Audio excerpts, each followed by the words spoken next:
we're going to start the conference with a talk on finance. We're technologists, a lot of us in this room, but as I sort of mentioned kind of in my kind of talk at Christmas, we are problem solvers fundamentally. And so we need to be abreast and aware and grounded in the problems that our industry face. And one of the most fundamental questions a bank needs to ask itself is how much are my assets worth and what are my liabilities?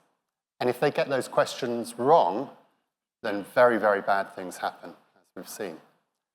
So Charlie is an industry veteran of 30 years. He's an expert. Most of his career has been in valuations. So I want you to give a warm XT welcome to Charlie Browne, our first speaker.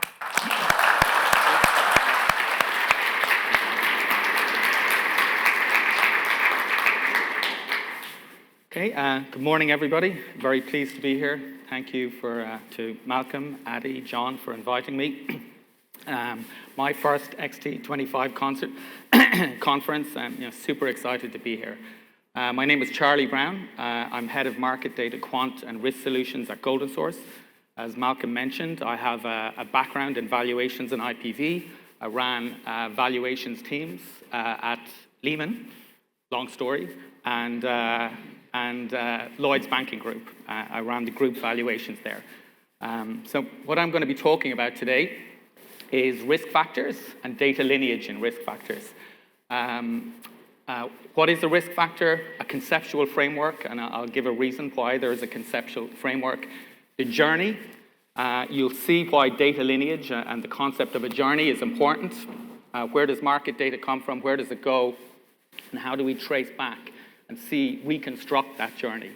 And then there's for some of the more quantitative kind of personalities in the audience, there's a Sabre model example. Okay, so what is a risk factor in the context of a derivative pricing model? They're the market prices or inputs into a model that requires a valuation. Malcolm mentioned, that's what banks do. In a bank's trading book, you have to produce valuations. They change every day. They change because prices and market rates change. So what are you doing with valuations? It really doesn't matter what you're valuing. Valuing your cars, valuing apples, oranges. You need prices. You need prices to value it.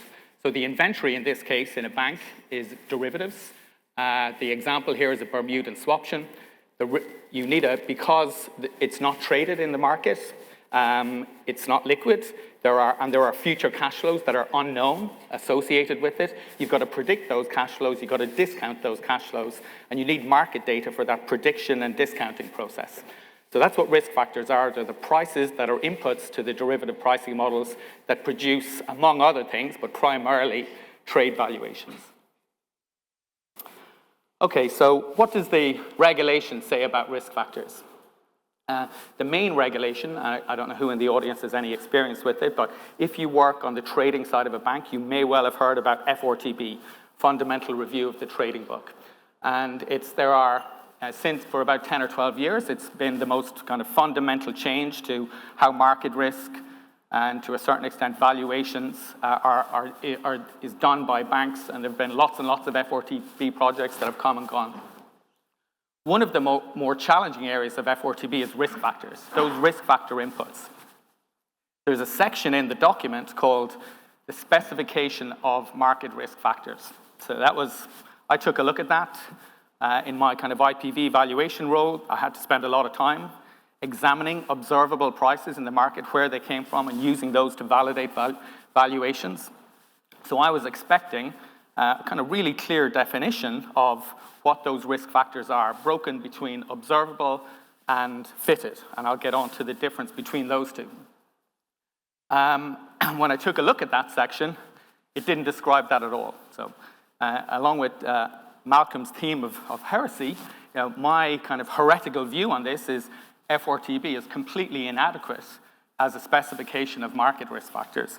And I felt so strongly about this heretical view, I actually did a PhD on it. And I'm 4 years into a 6-year part-time PhD that I'm struggling to complete because I'm turning up at events like this and doing other things.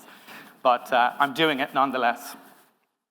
So why, and I'll get onto it, why is this specification of market risk factors inadequate? So when you do a PhD, you need a conceptual framework. I had to kind of sit down with my supervisors, define a conceptual framework, and then the research questions emerge from the conceptual framework. So this is what I ended up as with a conceptual framework. It's a slightly different version of the previous slide, which had inputs, model, outputs. It's still inputs, the market rates, the inventory, input data, model, output, except under the input data, the market risks, the market rates, there are observable risk factors, which is the traded market rates that you see out there in the market, and you've got fitted risk factors.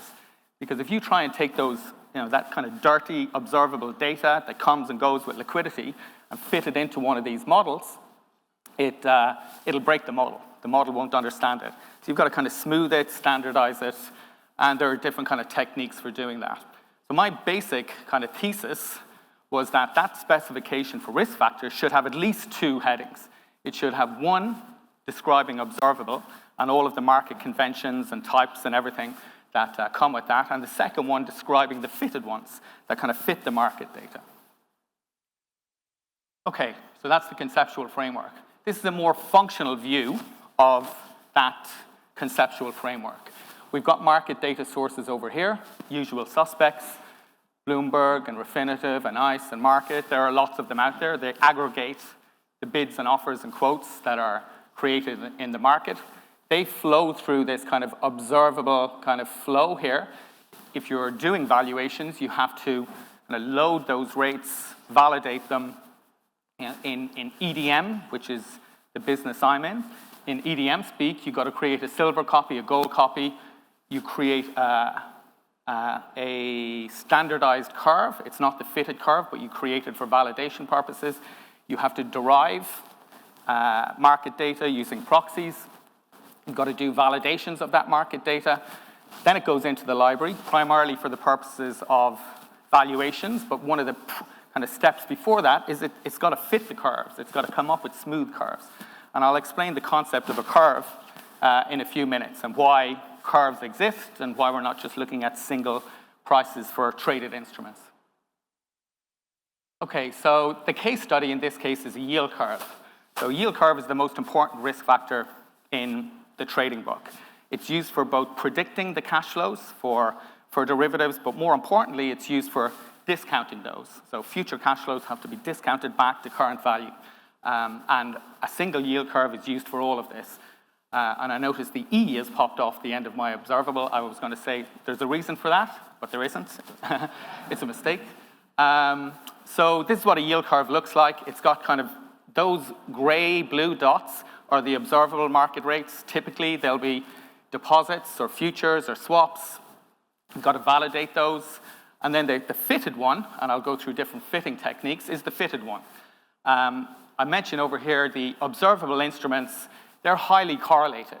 So if you look at the deposits, if it was a US dollar deposits or sterling or euro, you look at futures, you look at swap rates, all those instruments just move up and down together. They're highly correlated. So you don't need to look at the individual instrument as a risk factor. You can look at all of them as a single risk factor because they're so highly correlated. And the fitted curve is really just a very smooth, continuous version of that that can go into a model that can predict and discount cash flows at any maturity, not just the ones that are observable, because it's continuous. Okay, what we're going to do now is deep dive into those two categories, the observable risk factors and the fitted risk factors. So starting off with the observable risk factors, I had to step back and say, where are these created? Like what's the definition of where all of these bids and offers and quotes are created?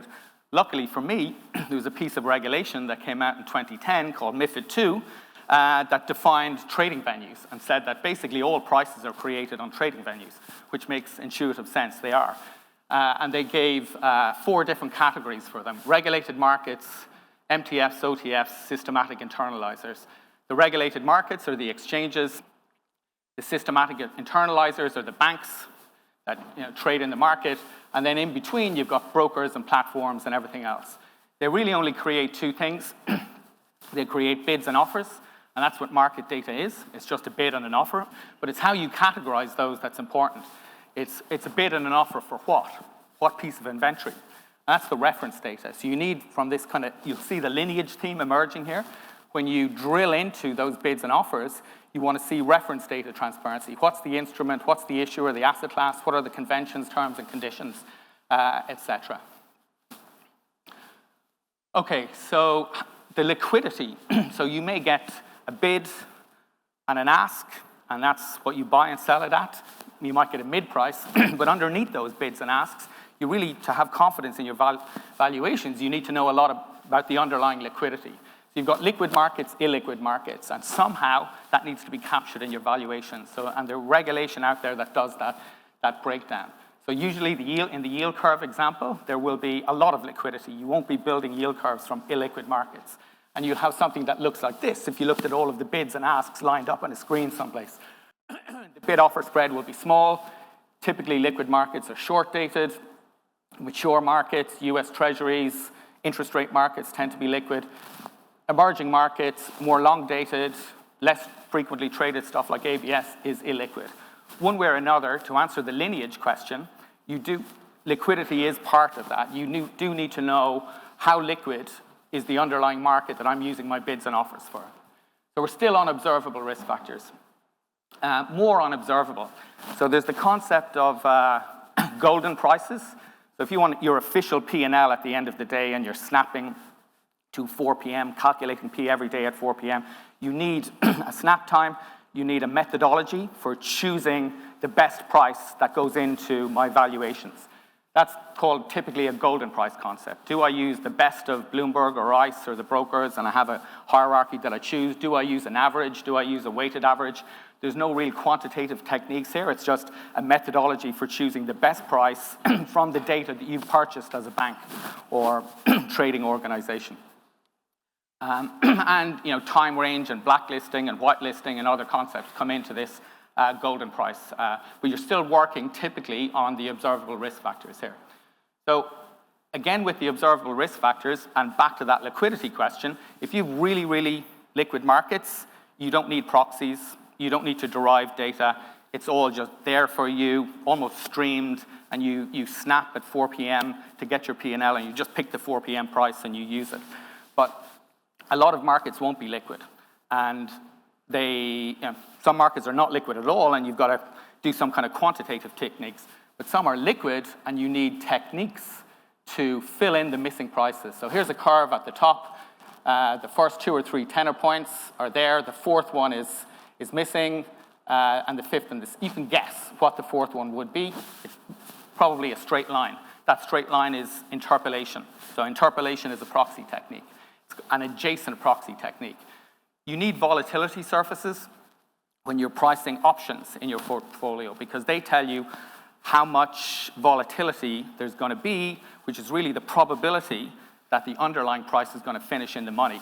And you pull those probabilities from traded options, which are converted into volatility surfaces. So those volatility surfaces go into the model. They often have gaps in them, and again, you have to have techniques for filling in the gaps, and you use proxy techniques. You use proxy techniques for filling in gaps on time series data when you're looking at market risk. Over on bonds, it's slightly different. You don't really have these adjacent curved surfaces, but you do have similar characteristics. So you've got bonds with the same credit risk, maturity, geography, etc. You know that they will have the same credit spread as a bond that it has the missing price that you're looking for. And there are different techniques, Z spreads, asset swap spreads, for deriving proxy spreads from the more liquid bonds.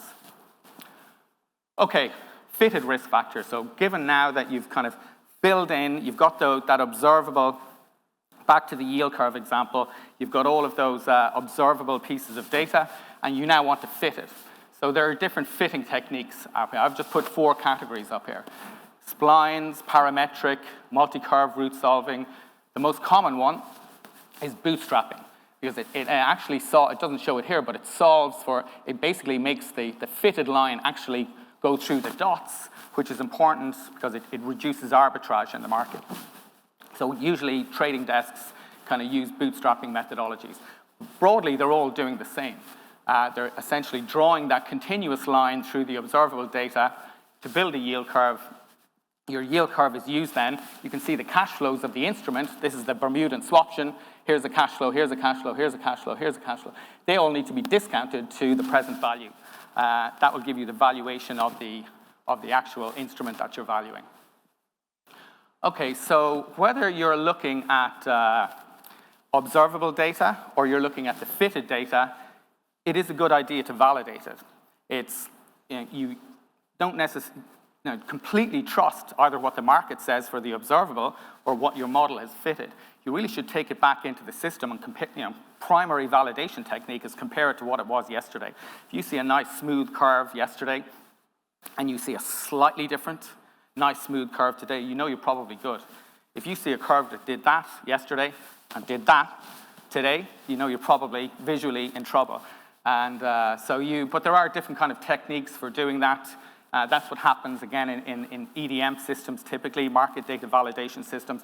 And it happens both for the observable curves and for the fitted curves. The ultimate test is the fitted curve, but you're actually testing two things there. You're testing that the underlying market data was moving correctly and didn't have stale prices, but you're also kind of doing a model test there, because the model that was used to fit the curve could change the shape of the curve. So when you're testing the fitted curve, you are testing two things.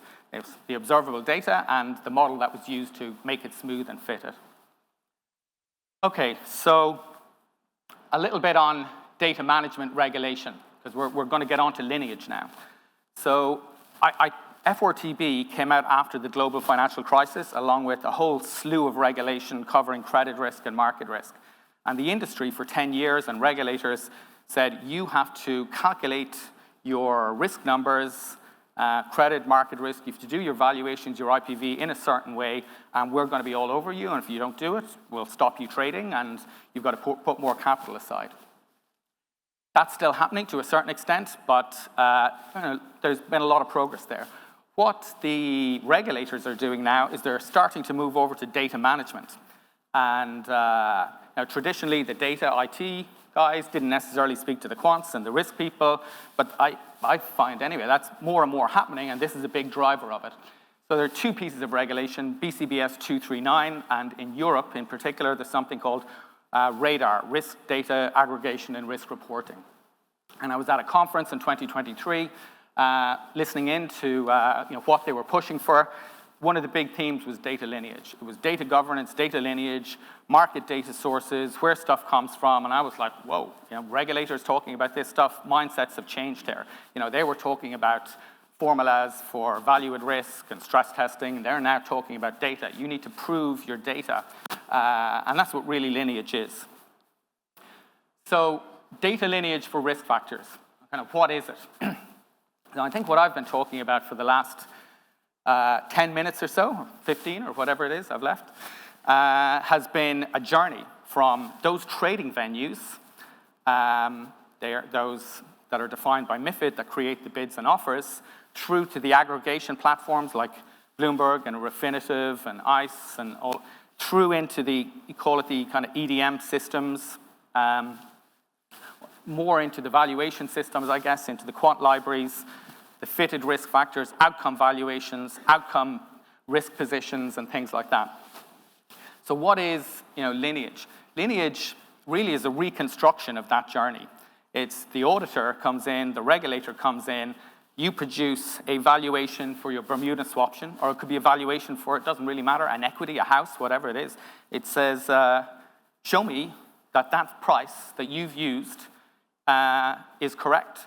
And in a complex kind of banking environment where you're in and stuff has flown from here to there, to there, to there, to there, that is a very difficult challenge. I was talking to somebody kind of earlier. It's just a very difficult challenge, especially with kind of ad hoc systems around the place. And that's what data lineage is. It's a reconstruction of the journey. So on the observable side, it goes trading venues, aggregators, derivations and proxy, related reference data, the liquidity metrics, those observable curves there, into the gold copy, which is the official price that's used for P&L, so IPV, etc. And then you validate it, comes down into a library, smooths the curve here. I'm using a yield curve as an example. And then sometimes the yield curve comes back up and is validated again. And that box at the top is generally called enterprise data management. Enterprise data management covers reference data, counterparty data. You're creating the best source for your organization for the data that's driving kind of valuations and other things. This is specifically the market data flavor of enterprise data management. So that's what Lineage is. It's a retracing, Lineage for risk factors, it's a retracing of the journey, a pretty complex journey, that those bids and offers and quotes have to make their way into valuations. Okay, so I didn't have this slide in initially, and I said, will I put it in, won't I put it in? I woke up this morning and said, what the heck, I'll put it in. So Addy was good enough, last 2 minutes to put it in. So this is a more quantitative view of the journey. And it's actually, kind of stepping back from it is still doing what the other slides do. It is to value Bermudan swaption or more complex derivatives. You need, I mentioned earlier, you need to know what the predicted curve is, which is they'll predict the future cash flows that will tell you whether the option is in or out of the money, but you need to know how volatile those future cash flows will be, because the more volatile they are, the higher chance is it will finish in the money and the option will be worth something. There's something called stochastic volatility, volatility in the market clusters. So, the industry developed these models that show how that volatility goes up and down and up and down. They're called stochastic volatilities. So the way, here's the yield curve that I mentioned earlier. It's over here, it's discounting the cash flows coming over. The cash flows themselves are generated by this stochastic volatility process.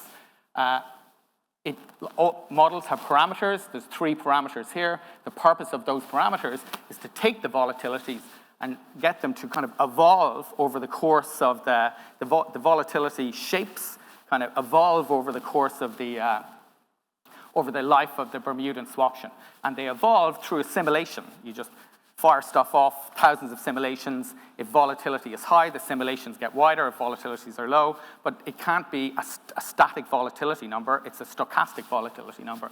And that's what this model is talking about. So the inputs to this model are the yield curve, because you need a yield curve to value every single derivative, because you're discounting it back to all the cash flows, whatever they end up being, to present value. And then you need to know what the volatility is going to do over time. You need to be able to have a model that predicts that. And that's the SABRE model. And any model has parameters, and those parameters need to be calibrated to real live data. You can't calibrate it to old historical data, or otherwise you've arbitrage. And typically models like SABRE are calibrated to liquid traded options like caps and floors. And that's what's happening here. The observable risk factors are the market interest rates. These are the caps and floors. They go into a model. Volatility evolves over time, predicts the cash flows. The yield curve then discounts the cash flows back to present value. So you can imagine the lineage on that's going to be pretty challenging, and that may not be your standard run-of-the-mill data lineage that every bank does. It's that is going to be a more manual task when an auditor comes in and asks you once a year to prove your prices and how you did things. Whereas the yield curve, the pure yield curve example, is something that you could automate, and we do automate, just a golden source, that kind of yield curve lineage. And that's it. So thank you. If you've got any questions?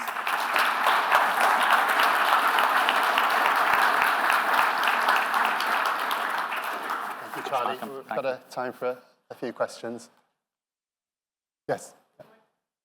I'd like to contrast two different ideas. A little bit of my own history.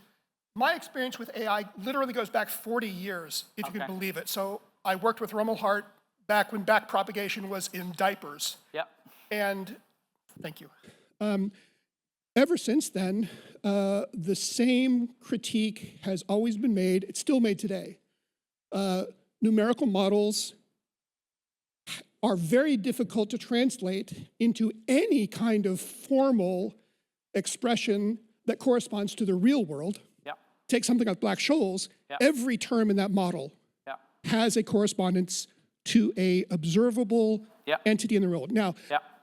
I don't want you, actually, I kind of do want you to answer that because... I'll do my best. Okay, specifically... Maybe the microphone will break. Yeah, this is a PhD thesis in itself. In fact, probably several of them. Okay. But I want to narrow the scope on that just a little bit to come to your area of expertise. Yeah. Risk factors. Yeah. Okay, when I'm looking at a risk factor, Yeah. intuitively, I have a very strong motivation Yeah. to not have that simply be a numerical parameter. Yeah. That I do not know what it corresponds to Yeah. in the real world, principally because Yeah. in the case of a black swan event, Yeah. my fitted model has no idea Yeah. what that black swan event is going to look like. Yeah. Whereas, and again, my personal experience, Yeah. I have done fitted models on fraud.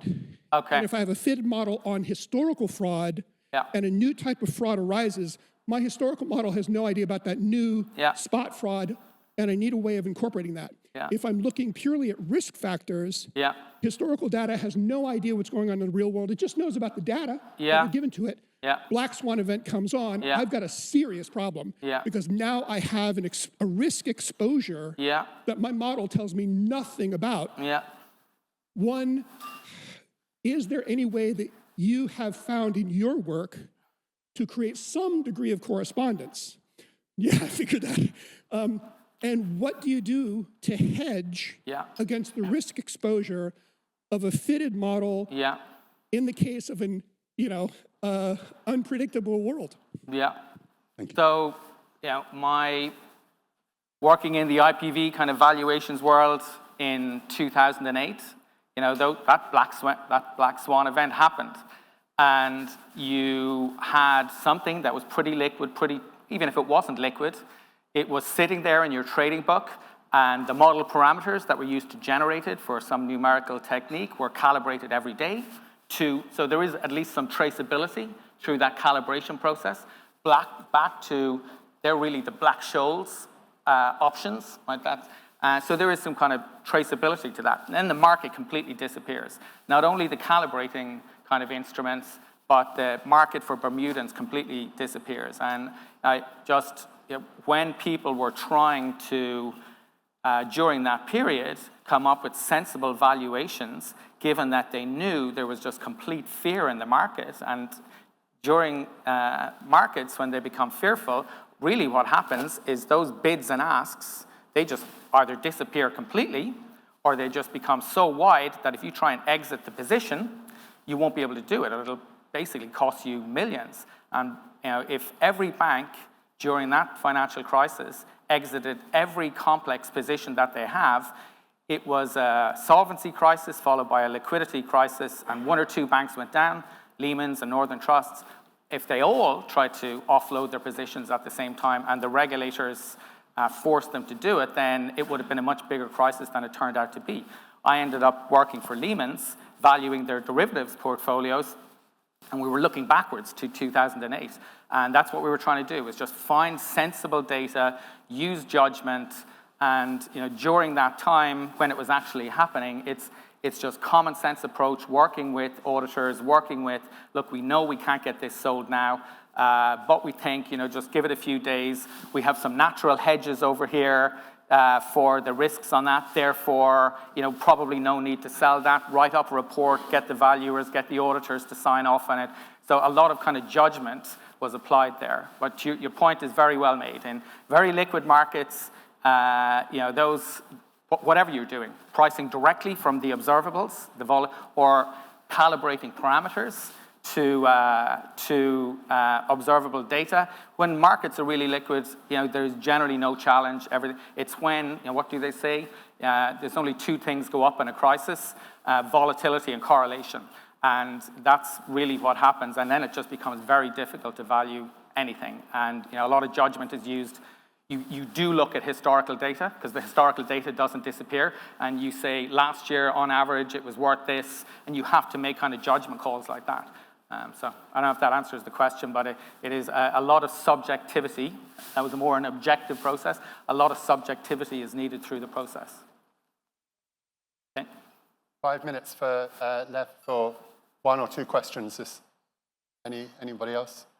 Yeah. Ben?